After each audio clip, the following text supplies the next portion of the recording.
Hi mga kabebe, welcome back to another short Taiwan vlog. At sa vlog ito mga kabebe, ituturo ko sa inyo kung paano pumunta dito sa Shengde Temple, na kung saan kapag nandito kayo makikita mo ang Taipei City. Talagang napakaganda dito sa temple na to.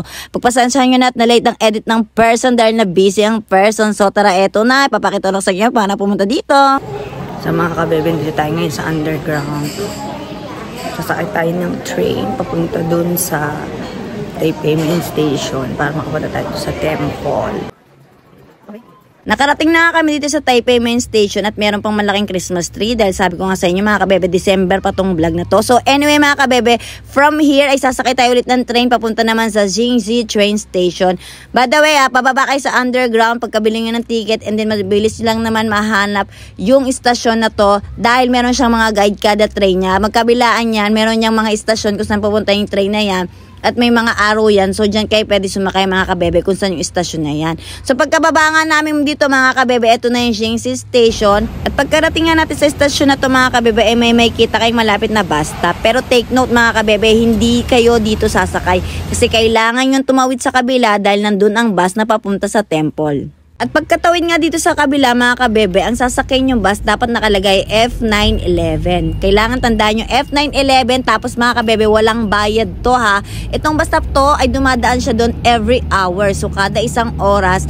At itong bus na to ay only until 7 PM lang pati sa pagbalik niya. Kaya kailangan papago mag 7 PM may makabalik na kayo dito ulit sa Taipei. At gaya nga ng sabi ko, itong Shengde Temple mga kabebe ay nasa taas ng bundok. At ito nga si Kuya Driver, kahit paliko dun sa taas ng bundok ay nakakatakot mag-drive. Sobrang bilis.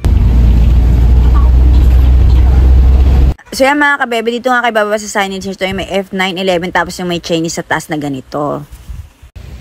Hi mga kabebe, nakarating na kami dito. Grabe ng taas pala nito. Nakakatakot mag-drive si Kuya. Diyos ko, ito pala yung lumagpas pa kami kanina. May mga kasabay akong mga kababayan ay mga Pinoy. Pupunta rin sila doon. Sobrang lakas ng ulan dito pero for the go tayo kasi minsan na lang tayo makapunta dito.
At gantong view naman yung makikita natin sa labas. Sayang nga lang nang pumunta kami dito ay maulan at merong fog kaya hindi namin masyadong nakita ang Taipei City.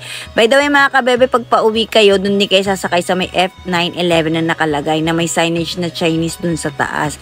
So mga kabebe, hanggang dito na lang yung vlog natin. Thank you for watching. See you on my next vlog!